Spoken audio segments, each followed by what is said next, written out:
And now, Joe Bob's Last Call and King Kong Lives on TNT.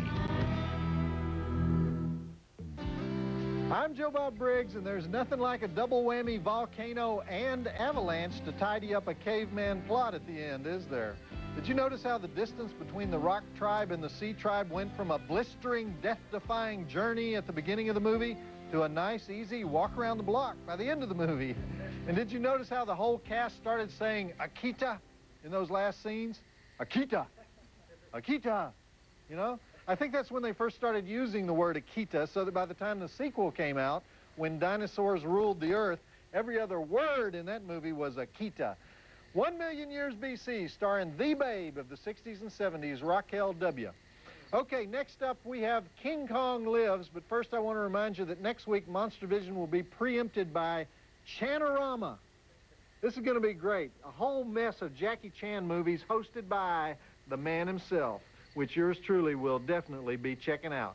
But the week after that, we'll be featuring a suburban door to hell in the 1987 movie The Gate and the infamous Twilight Zone the movie as Monstervision returns to its pitiful regular time slot. All right, in 1976, Italian producer Dino De Laurentiis decided he was going to be the one to remake the old 1933 King Kong movie. He vowed that when the monkey die, everybody gonna cry. Well, the critics hated the movie, but people wanted to see it, and it was a big overseas hit, so 10 years later, he decided to make a sequel. He asked Stephen King if he would write it. Stephen King said no. So he asked a bunch of other people if they would write it. They all said no. But it's basically Dino's plot. Doctors bring out largest stethoscope in world, big monkey heart go a kathumpa kathumpa. In other words, Kong gets a pacemaker, and we get to see the actual monkey IV work and watch him wake up in intensive monkey care. Okay, I got to be honest with you. When King Kong Lives came out in the theaters, most people didn't like it too much. And I think I was one of the few who did like it because I could identify with the monkey love story. They have to fly this giant bimbo monkey over to East Tennessee to give Kong the transfusions he needs to survive. But then as soon as he wakes up, the bimbo monkey is gone, and so he starts ripping the needles out of his arm and knocking down buildings in search of Monkey Nookie. Of course, pretty soon the army starts shooting rockets at Kong and tear gassing his wife and driving him down to the Everglades where he gets tortured by some geek duck hunters, and it's only a matter of time till you know what? Monkey foo. Let's do the drive-in totals and get it started. We have 2 breasts, which of course you'll never see on TNT, 2 monkey breasts, which you will see, 15 dead bodies, 5 dead cars with 2 crash and burns, monkey vision, giant ape transfusion, gooey monkey surgery, monkey tear gas, King Kong Butch Cassidy impression, giant monkey dungeon, live alligator eating, redneck eating, trailer park stomping, maternity sequel Kong, gratuitous DeLorean smashing, jungle dart foo, monkey thorazine foo, 2.5 stars. Check it out. We'll be here to jumpstart you when necessary. See, when the writers told Dino their idea, he said nobody would believe in a female Kong. So they said, Dino, King Kong had to have a mother. And Dino said, Mamma mia, I never would have think of that. I'm going to try to keep my Dino impersonations to a minimum, but it won't be easy. I'm Joe Bob Briggs, and people do write to me, and some of them try real hard to get on TV. Let me tell you something that won't work. Hey, Joe Bob, you remind me of a castrated pigeon. Please read this on TV and say my name and the name of my cousin and tell me when it'll be on. Okay, here's something that will work. Dear Joe Bob, not since the novels of Leo Tolstoy has there been a genius able to speak to the whole world as you have since the arrival of Monstervision. Now, you see the difference? Castrated pigeon, Tolstoy. Don't forget this. Send those letters and cards to me in care of Monstervision, 1010 Techwood Drive, Atlanta, Georgia, 30318, or email me at monstervision@turner.com. Maybe Tolstoy's a little far.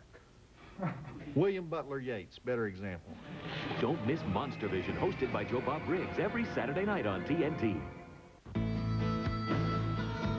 Back to Joe Bob's Last Call and King Kong Lives on TNT.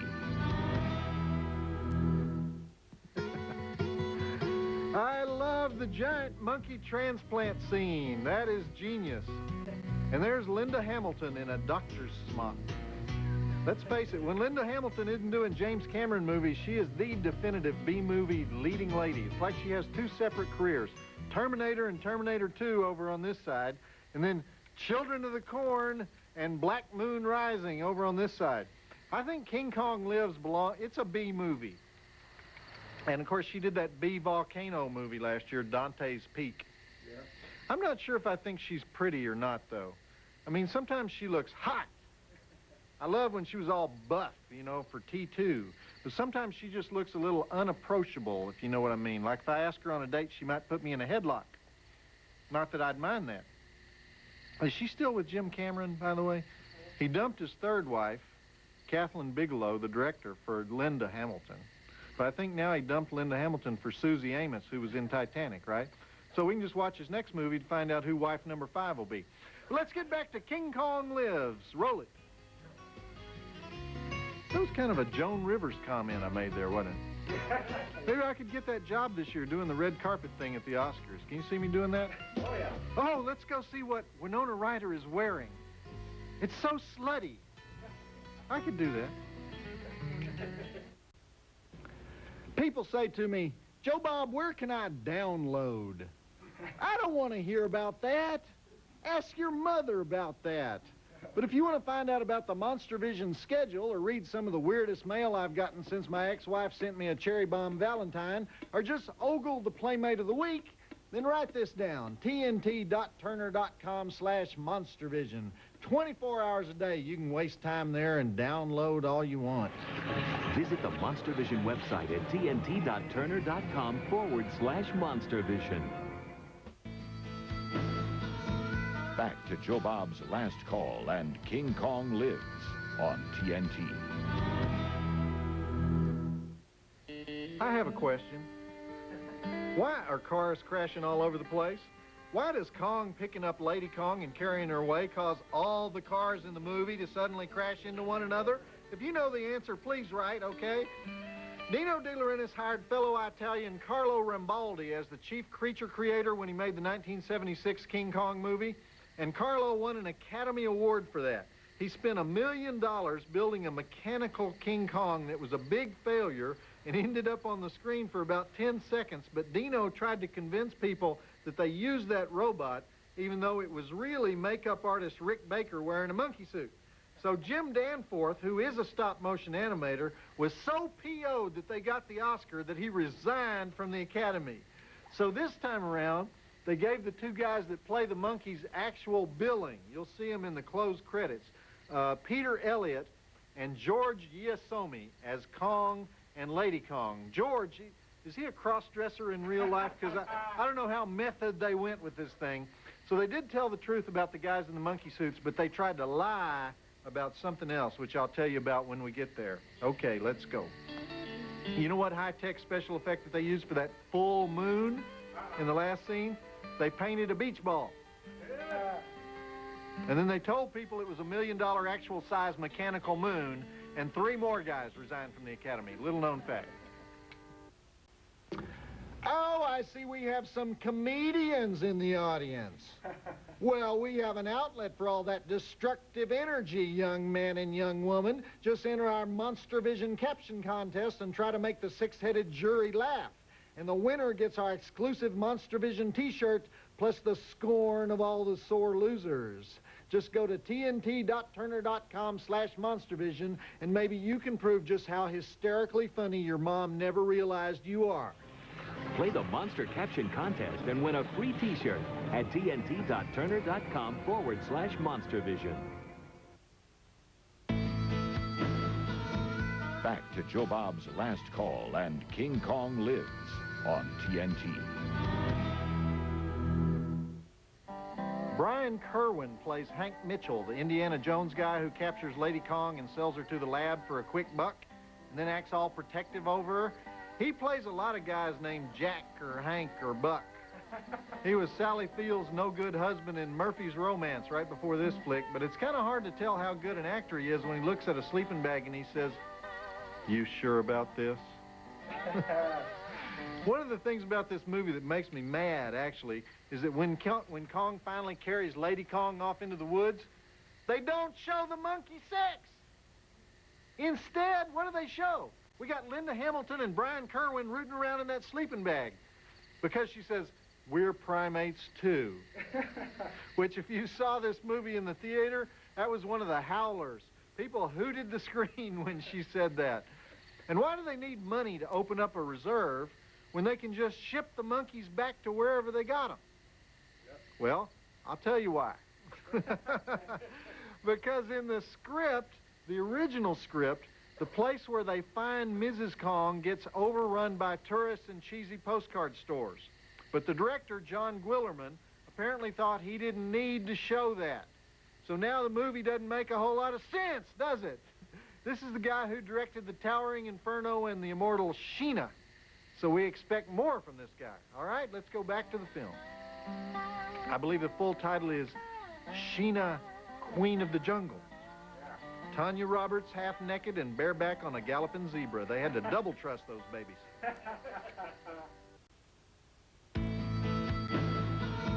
Back to Joe Bob's Last Call and King Kong Lives on TNT. Okay, as you know, here at Monstervision, we try and give you the full story. So I have here a list of all the big monkey movies that have ever been made. All right? Like I said earlier, the original beloved King Kong with Fay Wray as the monkey's love interest, that started it all in 1933. That was so popular that they made Son of Kong and put it out the very same year. King Kong Appears in Edo came out in 34. There was a movie called Nabunga in 1944, which seems to be a remake of one called King of the Congo from 1929. They're not really King Kong movies per se, but they do feature giant African apes. Then in 1949, Mighty Joe Young, got to mention that one. That one came out with special effects done by Willis O'Brien, who was one of the original Kong creators, and Ray Harryhausen. A remake of that one's coming out this year, as a matter of fact. In fact, I saw a trailer for it, and it looks like they've really ironed all the kinks out of the big monkey special effects scenes. Okay, Queen Kong was the female King Kong. Conga, or I Was a Teenage Gorilla, that's kind of self-explanatory. We mustn't forget the great Japanese-y kind of movies from the 60s, King Kong versus Godzilla, King Kong versus Frankenstein, and King Kong Escapes. And just to be thorough, I'm going to throw in Ingagi from 1931 and Son of Ingagi from 1940. I'm not sure about that first one, but the second one featured an all-black cast, which sets it apart just a little bit. And then, of course, we have the 1976 King Kong with Jessica Lange playing the Fay Wray part. And tonight's extravaganza, King Kong Lives. And the whole thing really goes all the way back to the fairy tale Beauty and the Beast, which is weird because there was a TV show called Beauty and the Beast which starred Linda Hamilton. Coincidence? I think not. Back to the movie. Now, I know somebody's going to write to us and say, Joe Bob, you idiot. You said you listed all the big monkey movies. You didn't even bother to mention Magilla Gorilla Eats a Taco in 1936. Why don't you check your facts, dude? So go ahead, fire away, email me, tell me how wrong, how pathetic I am. I can take it. Go ahead.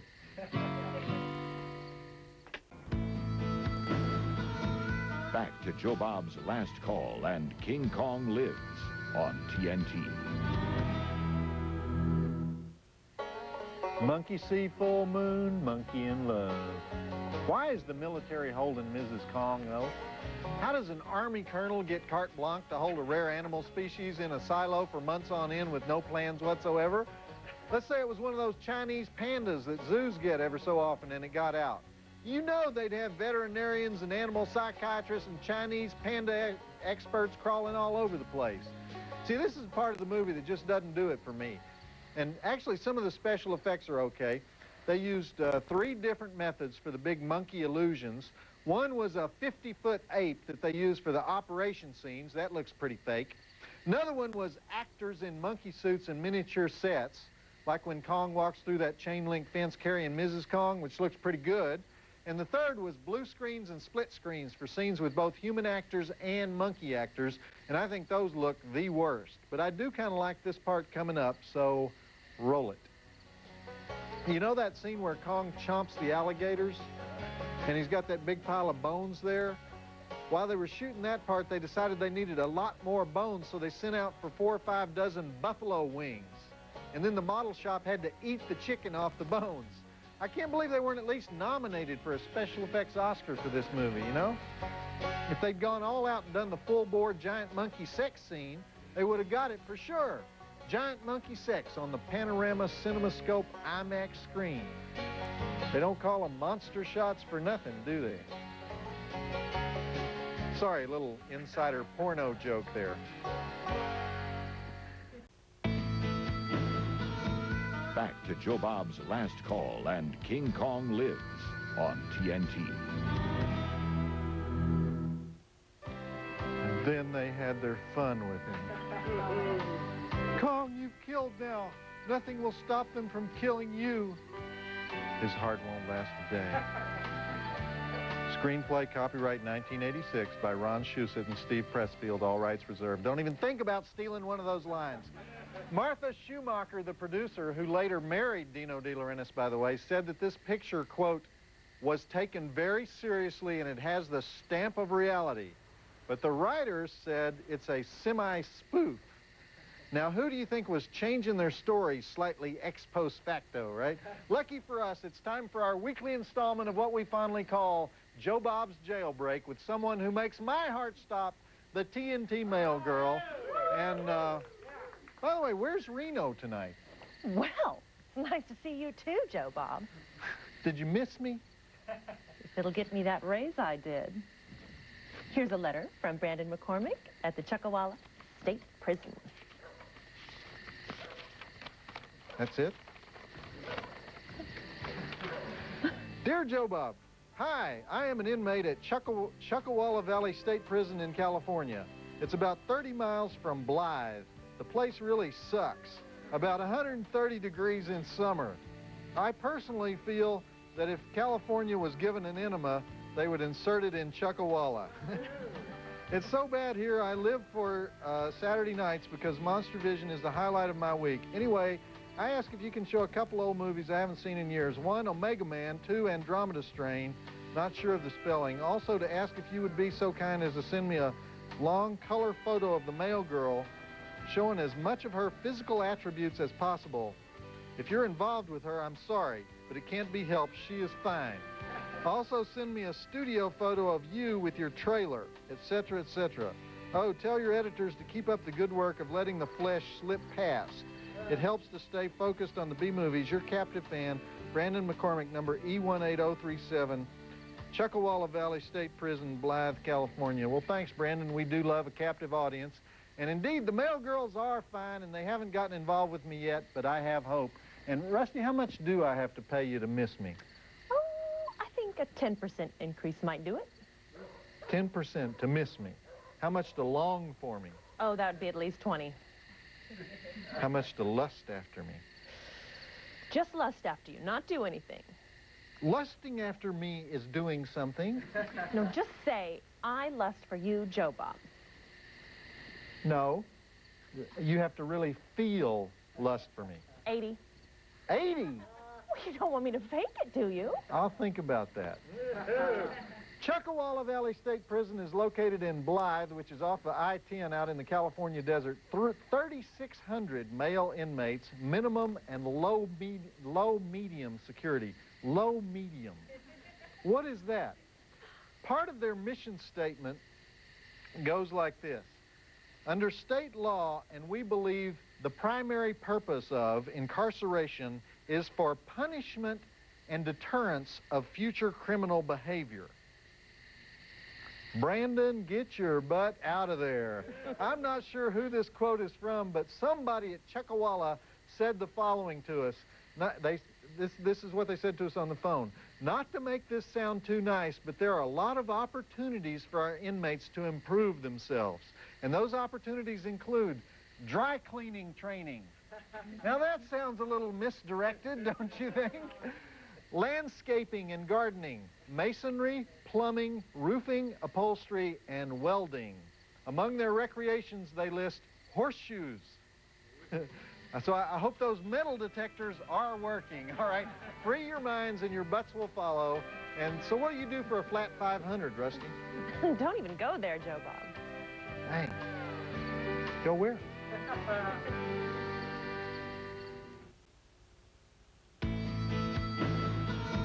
Back to Joe Bob's Last Call and King Kong Lives on TNT.